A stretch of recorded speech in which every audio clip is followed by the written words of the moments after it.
오늘 우리에게 주시는 하나님의 말씀은 요한복음 6장 14절에서 21절 말씀입니다. 요한복음 6장 14절에서 21절 말씀,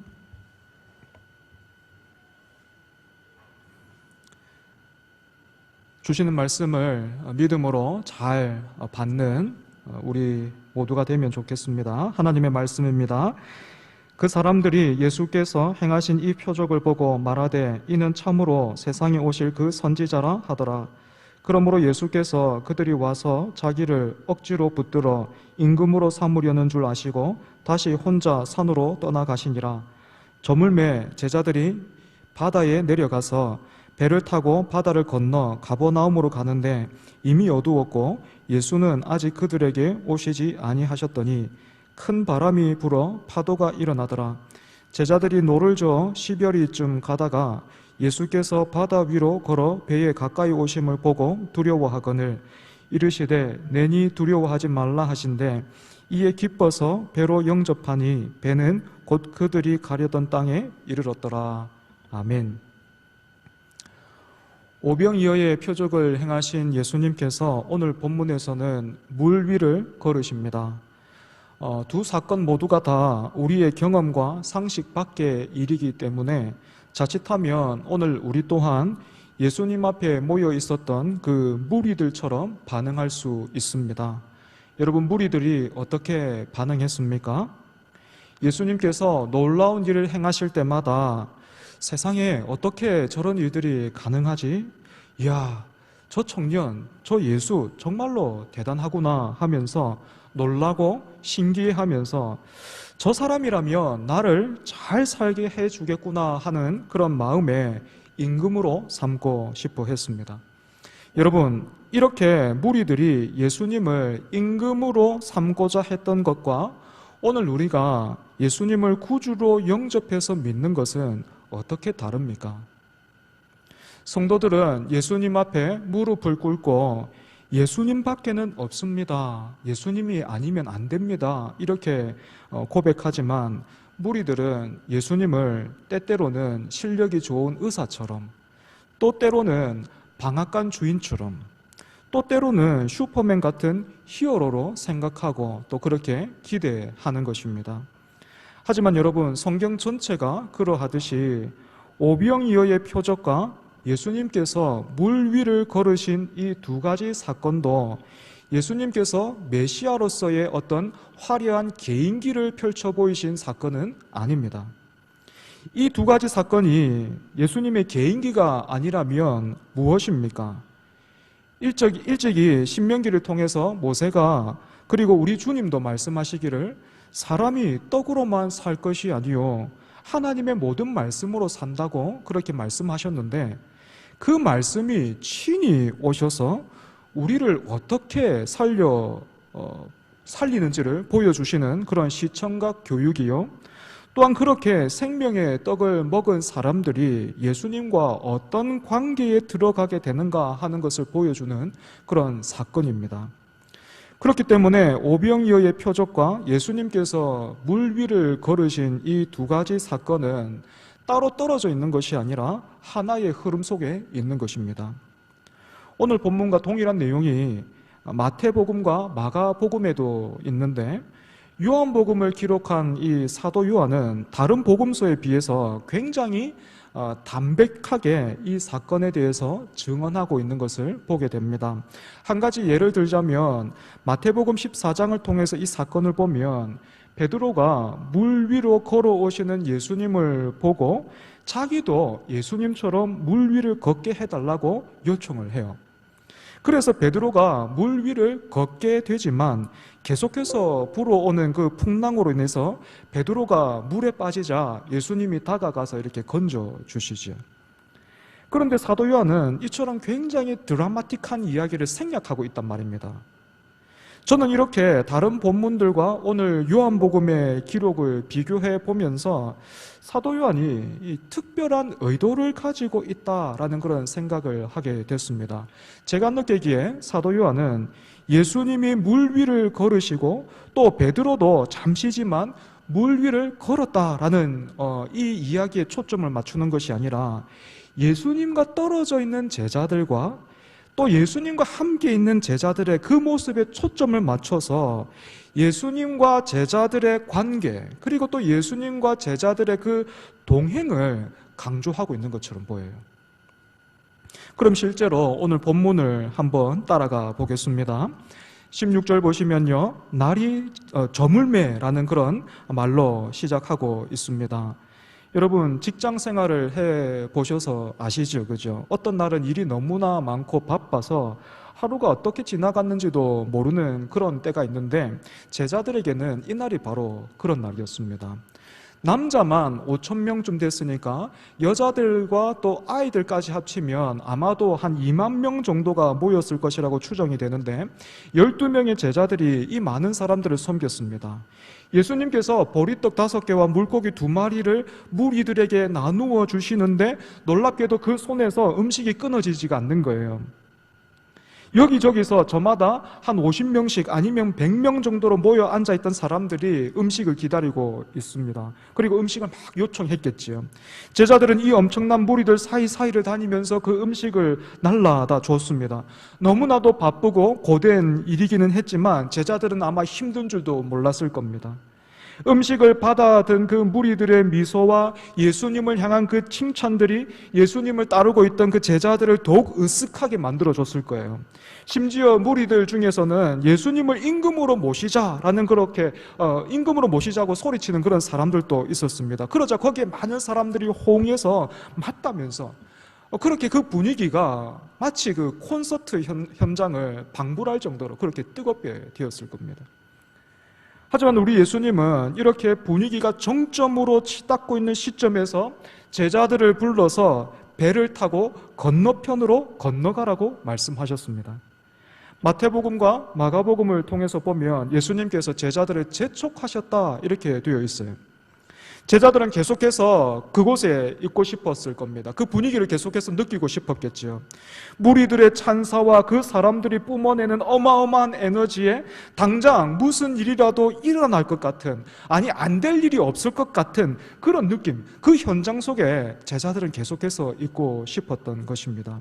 내가 배도 버리고 또 가족들도 뒤로 하고 예수님을 따라 나섰는데 드디어 이제 보상을 받게 되는 것인가 하는 그런 생각도 들었겠죠. 하지만 예수님은 제자들의 등을 밀면서 재촉하셨습니다.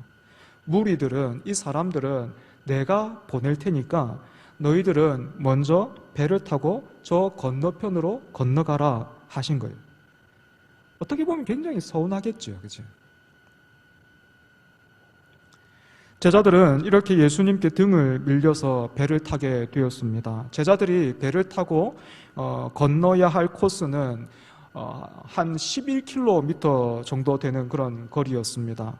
이렇게 배에 탄 시간이 이미 날이 저물었을 때였으니까 이 11km라는 거리를 생각한다면 이 밤이 더 늦기 전에 지체하지 말아야 되겠죠.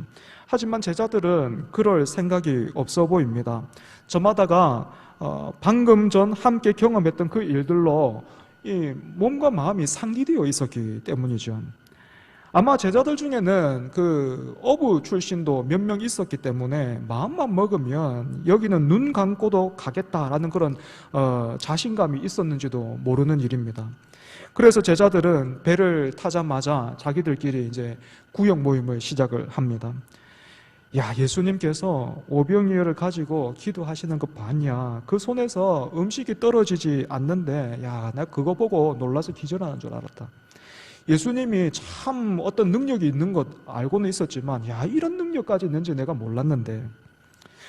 또 다른 제자들은 사람들이 여기저기에서 예수님을 향해서 최고라고 말하고, 또 어떤 사람들은 예수님을 향해서 임금이 되어달라고 그렇게 말하고 외치는데, 나 그 소리 듣고 막 그런 사람들 보면서 나 눈물이 다 나는 줄 알았어. 아마 예수님이 사람들을 그렇게 돌려보내지 않았으면 정말 오늘 무슨 일이 일어나도 일어났을 거야. 너무 신나는 하루였어.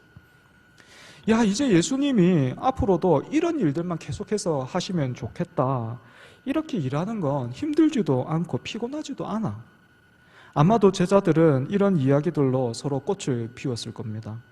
그러던 사이에 호수에는 짙은 어두움이 내려앉았습니다. 게다가 심상찮은 바람까지 불기 시작했어요. 아마도 그 어부 출신의 제자들이 먼저 이게 뭔가 잘못되는구나, 이게 위험한데 라는 그것을 직감하고 노를 고쳐 잡았을 것입니다. 그러자 다른 제자들도 함께 힘을 보태기는 했지만 배가 좀처럼 앞으로 나가지 못하는 거예요.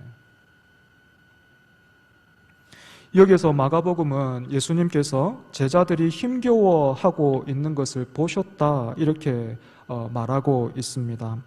무리들을 모두 떠나 보내시고 기도하러 산 위에 올라가신 예수님께서 힘겨워하고 있는 그 제자들을 보신 거예요. 그리고는 물 위를 걸어서 제자들에게 다가가셨습니다. 요한복음도 마태복음도 마가복음도 예수님께서 바다 위로 걸어서 가까이 오셨다라고 말하는데, 여러분, 예수님께서 어떤 모습으로 제자들에게 다가가셨을까요? 걸어오셨을까요? 산책하시듯이 이렇게, 아니면 뒷짐을 지고 얼굴에는 그 조소하는 표정으로 꼴 좋다 하시면서 그렇게 다가오지는 않으셨겠죠. 아마도 예수님은 그렇게 막 그 풍랑으로 인해서 어쩔 줄을 몰라 하고 있는 그 제자들 보면서 거의 뛰듯이 바다 위를 걸어 오셨을 겁니다. 그런데 이런 예수님의 마음과는 다르게 배로 다가오시는 예수님을 본 제자들이 까무러치기 시작해요. 귀신인 줄 알았던 거예요. 유령인 줄 알았던 겁니다. 사랑하는 여러분, 이런 제자들에게 예수님이 어떻게 다가가십니까? 여러분도 자녀를 키우신 분들이라면 아마 경험이 있으실 텐데, 아이들과 장난을 치면 이런 장난치죠. 한 번씩은 누구 잡으러 가자 하면서 이렇게 목소리도 이렇게 내리 깔고 막 이렇게 손도 막 이렇게 해서 막 따라가지 않습니까? 그러면 아이들이 어떻게 반응합니까? 아빠인 줄 알기 때문에, 장난치는 줄 알기 때문에 이렇게 막 웃으면서 도망을 가요. 그러면 이놈 잡으러 가자 하면서 이렇게 잡으러 가다가 구석에 탁 몰리면 이때부터 진짜 재밌죠, 그죠? 멈추지 않고 그때부터 막 눈을 더 크게 뜨고 목소리는 더 막 이렇게 굵게 해서 마치 좀비처럼 곧 물 것처럼 이렇게 막 이렇게 아이들 앞에 그렇게 장난을 치면 어떻게 합니까? 애가 그때부터는 눈이 동그래져 가지고, 그죠? 아빠인데도 불구하고 눈이 동그래져 가지고 아빠 이렇게 막 연신 막 불러요. 왜요? 정신 차리라는 거죠, 그죠? 그러면 그런 모습이 귀여워서 몇 번 더 그렇게 어르다가 무서웠어? 하지 말까? 그러면 아이가 그렇다라고 대답을 하죠.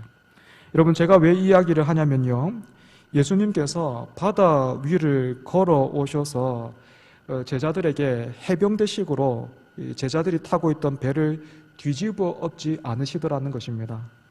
너희들 모두 안 되겠어. 정신 차려야 되겠어.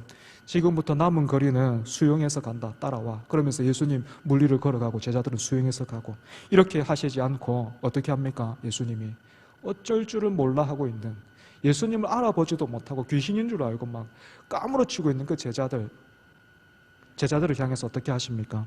내니 두려워하지 말라 말씀하십니다.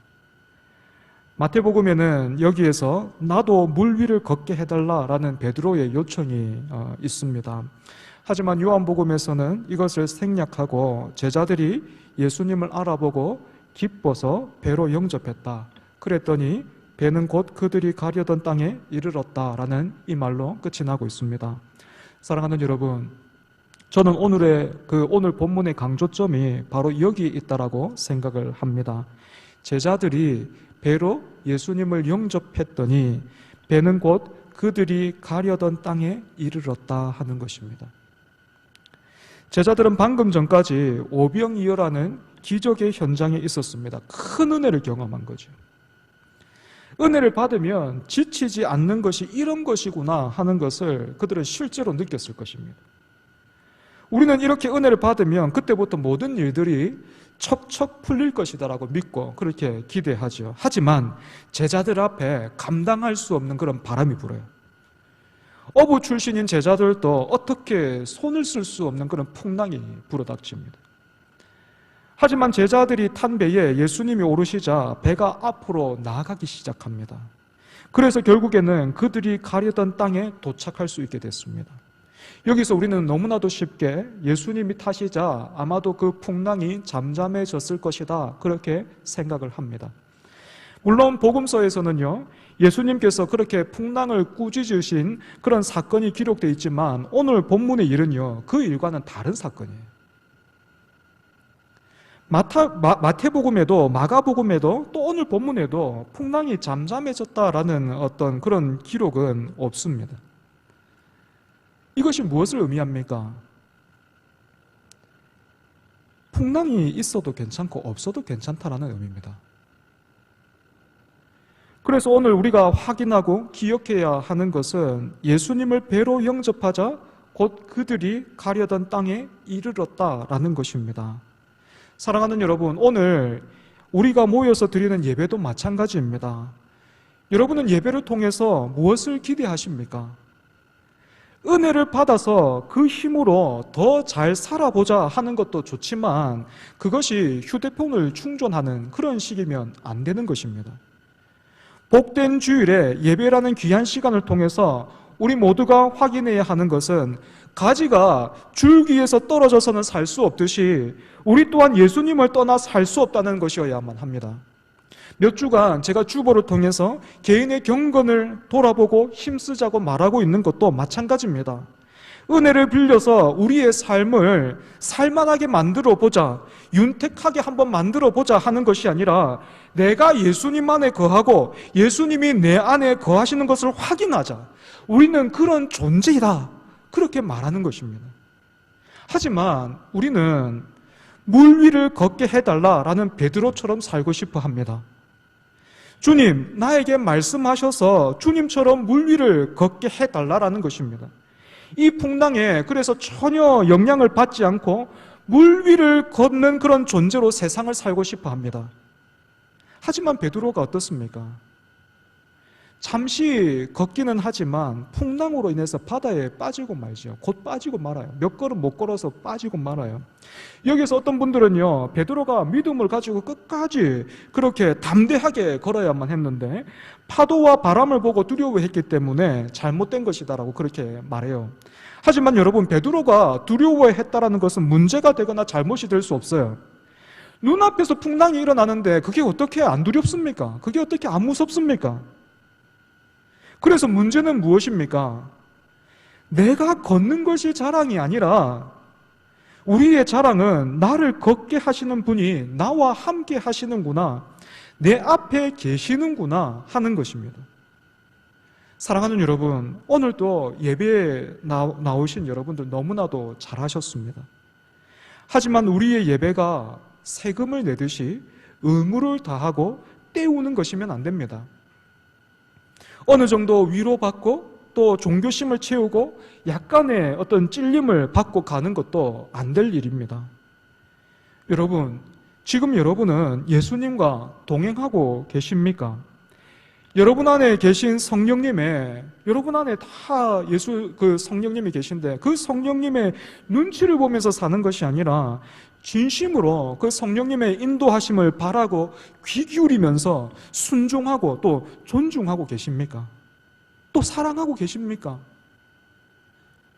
우리에게 필요한 것은요, 오늘 저와 여러분에게 필요한 것은요, 풍랑을 다스리고 물리칠 수 있는 어떤 힘과 능력이 아니라 그 풍랑을 헤치고 나가서 마침내 가야 할 곳에 도착하게 하시는 우리 주 예수 그리스도이십니다. 여러분, 예배는요, 바로 이것을 확인하는 것입니다.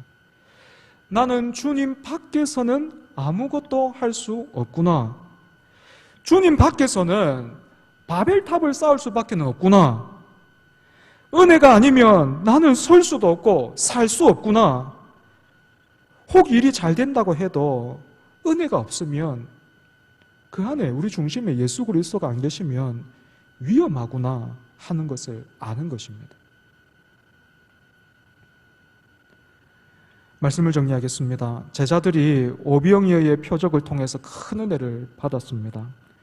그런데 제자들은 그 은혜를 통해서 예수님이 어떤 분이신지를 깨닫고 또 그래서 예수님과 동행하기를 원하고 사모하기보다는 그때의 기분과 경험에 취해버렸어요. 그러니까 예수님 없이 배를 타고 건너가는 그 길도 못할 것도 없고 또 더 신이 나요. 다만 원하는 것이 있다면 계속해서 이런 경험들이 반복되면 좋겠다는 거예요. 이런 기분들이, 이런 어떤 그런 일들이 계속해서 반복해서 일어나면 좋겠다라는 거예요. 그러면 살만할 것 같다는 거죠. 하지만 이들 앞에 감당할 수 없는 풍랑이 불어 닥칩니다. 은혜를 받아도요, 그 은혜로 예수님께로 나가지 않는 그 사람들, 그 은혜를 은혜되게 하시는 분이 예수 그리스도이시고 그 우리가 받은 그 은혜의 핵심에는 예수 그리스도가 계신다라는 것을 그것을 놓쳐버리고 단순히 어떤 기분과 상황에 취해 있는 그런 사람들은요, 그런 사람들이 말하는 은혜는요 마치 솜사탕 같은 거예요. 놀이공원에서 그 들고 있으면 잠시 기분 좋은 거 그거 있지 않습니까? 그런데 곧 사라져버려요. 풍랑이 불어닥치면요 아무것도 아니에요. 이 솜사탕 들고 할 수 있는 게 없어요. 이처럼 은혜를 받아도 그 은혜로 예수님께로 나아가지 않는 그런 사람들은 이렇게 풍랑이 불면 곧바로 두려움과 불평과 불만의 구렁텅이로 들어갑니다. 하지만 여러분, 우리 주님께서 풍랑 속에 있던 제자들을 그냥 두시지 않으셨던 것처럼 오늘 우리도 그냥 두시지 않습니다. 오히려 예수님은 이 풍랑을 통해서 언제까지나 오병이어의 표적에 취해 있고 싶어 하는 그 제자들의 시선과 마음을 깨워서 다시금 자기에게로 돌리시는 거예요. 예수님께로 돌리시는 것입니다. 예수님이 그 배에 오르시자 제자들이 가려던 곳에 이르렀습니다. 그러니 사랑하는 여러분, 복된 주일 또 이 예배를 통해서 우리 모두의 시선과 마음을 모아서 다시금 예수님께로 드리고 예수님을 붙들어야 하겠습니다. 그렇게 살기를 힘쓰는 것이요 구원받은 성도의 삶이요 자랑이에요. 내 삶에는 예수를 믿었더니 내 삶에는 풍랑이 없더라. 그것이 자랑이 아니에요. 그것이 우리의 목적이 아닙니다. 풍랑도 있는데 우리 구주 나와 늘 함께 하시더라. 내가 갈 수 없는 곳, 또 내가 상상치도 못했던 그런 모습으로 우리 구주 예수께서 그렇게 나를 만들어 가시더라. 그것이 우리의 자랑이고 우리의 영광인 것입니다. 이 영광과 자랑을 여러분들과 함께 더욱더 풍성하게 누리기를 바랍니다. 우리 말씀을 기억하면서 함께 기도하고 또 선포했으면 좋겠습니다.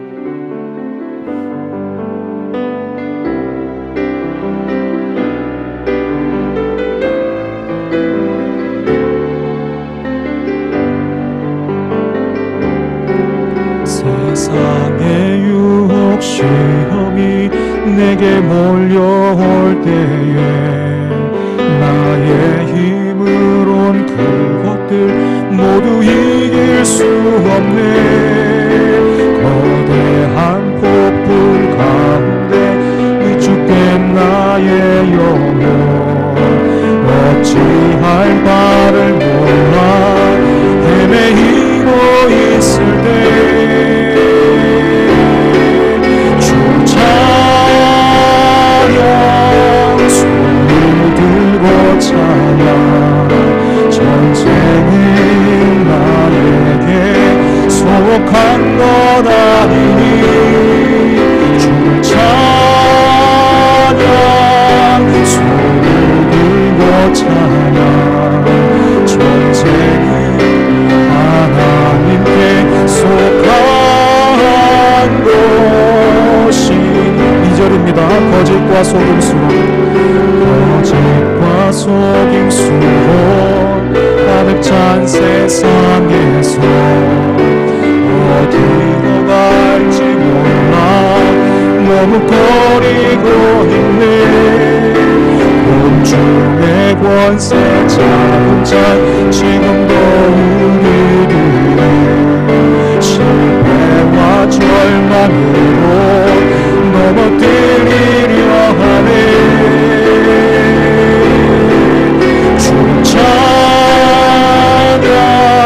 손을 들고 찬양 전쟁은 나에게 속한 것 아니니 주님 찬양 손을 들고 찬양 전쟁은 하나님께 속한 것이니 주위를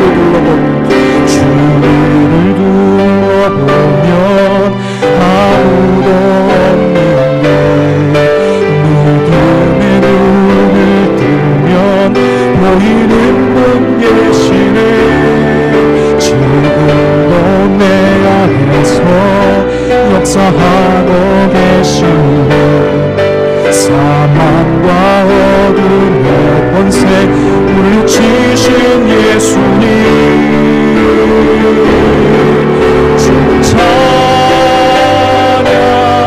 손을 들고 찬양 전쟁이 나에게 속한 것 아니니 주님 찬양 손을 들고 찬양 전쟁은 하나님께 속한 우리 3절 한번 더 고백하겠습니다.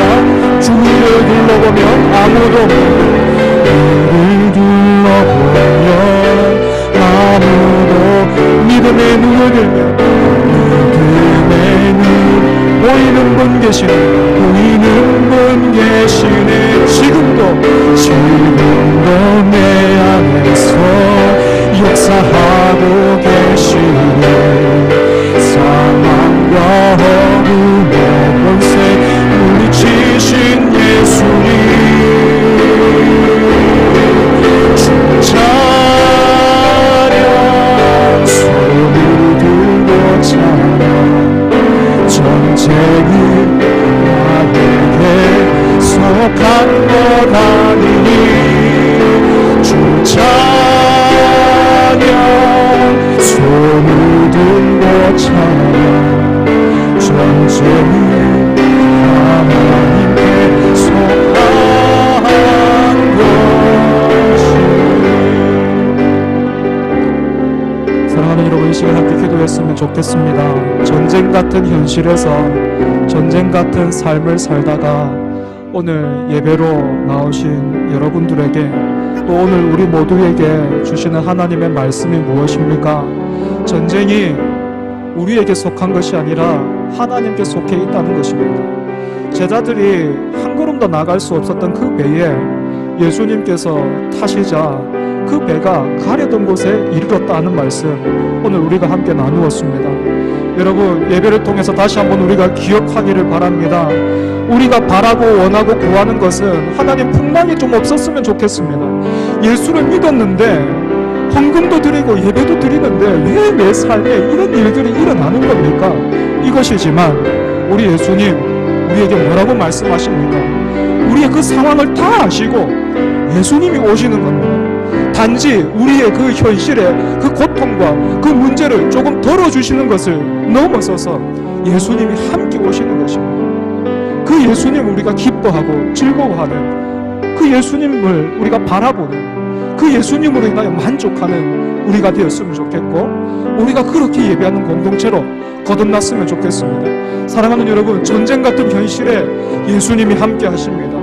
예수님이 여러분의 주인이십니다. 그 사실을 믿고 붙들고 의지하는 우리 모두가 되게 해달라고 이 시간 함께 기도하겠습니다. 하나님 아버지, 은혜를 감사합니다. 아버지 하나님, 오병이어를 그 오병이어의 기적을 일으키신 우리 주님께서 오늘은 물 위를 걸어 오십니다.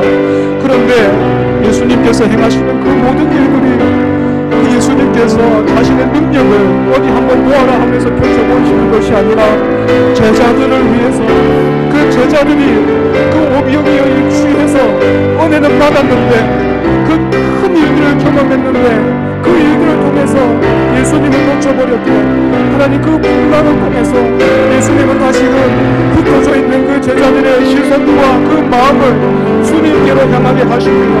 하나님 그 기분이면 이 기분이면 이 정도면 우리는 못할 일도 없고 계속해서 살 수 있겠다고 말씀 그렇게 우리는 느끼고 그래서 우리는 계속해서 하나님 이것입니다라고 말하지만 예수님은 우리에게 아니라고 말씀하십니다. 예수님이 우리에게 다가오십니다. 예수님이 우리의 인생에 함께 하십니다. 예수님이 우리의 중심에 함께 하십니다. 우리 예수님이 우리의 인생의 주인이 되십니다. 우리는 우리의 인생에 풍랑이 없으면 좋겠다라고 말하지만 우리의 인생에 풍랑이 없으면 예수님이 없어도 괜찮다라고 말하지만 예수님은 아니라고 말씀하시면서 오늘 우리 안에 성령을 통해서 함께 거하십니다. 하나님 그 은혜를 우리가 깨달아 알게 하여 주시고 아버지 하나님 만나는 어떤 그런 풍랑과 우리가 겪는 모든 일들을 통하여서 우리가 주께로만 더욱더 가까이 가기를 원합니다. 풍랑이 없는 것이 자랑이 아니라 풍랑이 없는 것이 하나님 영광이 아니라 예수 우리 속에서 우리가 함께 하시는 그것이 영광이요 예수 우리 속에서 우리가 영원히 함께 하시는 그것이 우리에게 허락하신 분이고 하나님 아버지 우리가 놓치지 않게 해주시고 그 몸과 은혜와 영광으로 인해서 하나님 아버지 찬송하게 하시고 감사하게 하시고 하나님 앞에 엎드린 예배하게 하여 주시고 하나님을 평생 누려 하나님의 그 나라와 하나님의 그 영광을 위해서 하나님의 힘쓰는 우리를 위해서 주님을 위하여 주옵소서.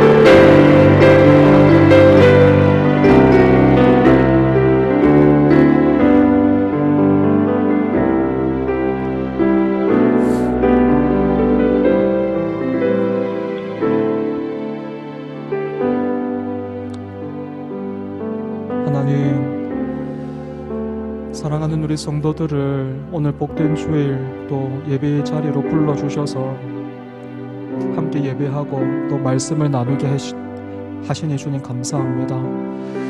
우리는 내 힘으로 한 사람도 내 옆에 이렇게 앉힐 수 없지만 하나님께서 은혜로 부르시고 그 하나님의 은혜와 영광으로 이렇게 함께 모여 예배하게 하시니 주님 감사합니다. 그런데 하나님 우리가 얼마나 어리석은지요.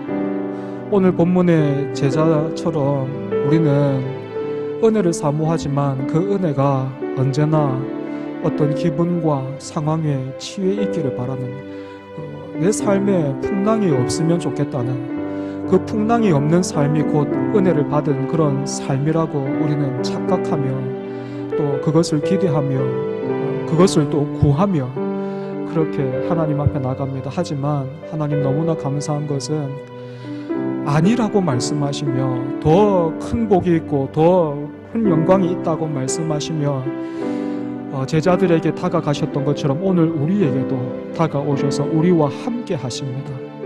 하나님 그처럼 우리와 함께 하시는 예수님 그 예수님께 우리의 마음을 드리고 사랑을 드리고 우리의 중심을 드리게 하여 주시옵소서. 풍랑이 없는 것이 우리의 자랑이나 원함이 아니라 풍랑이 있어도 예수 그리스도께서 함께 하심으로 이 풍랑을 통해서 나는 한 걸음도 나갈 수 없지만 예수님께서 함께 하심으로 내가 갈 수 없고 우리가 만들어낼 수 없는 자리로 하나님은 우리를 깊게 만드실 것이고 풍성하게 하실 것임을 믿고 의지하며 그 예수님을 언제까지나 사랑하며 붙드는 우리가 될 수 있도록 주님 인도하여 주시고 붙들어 주시옵소서. 하나님께서 허락하시는 그런 일주일의 삶도 그와 같이 그 예수님께서 제자들의 배를 함께 타고 계신 것처럼 그렇게 주님과 동행하게 하여 주시고 주님을 기뻐하게 하여 주시옵소서. 예수님 이름으로 기도합니다. 아멘.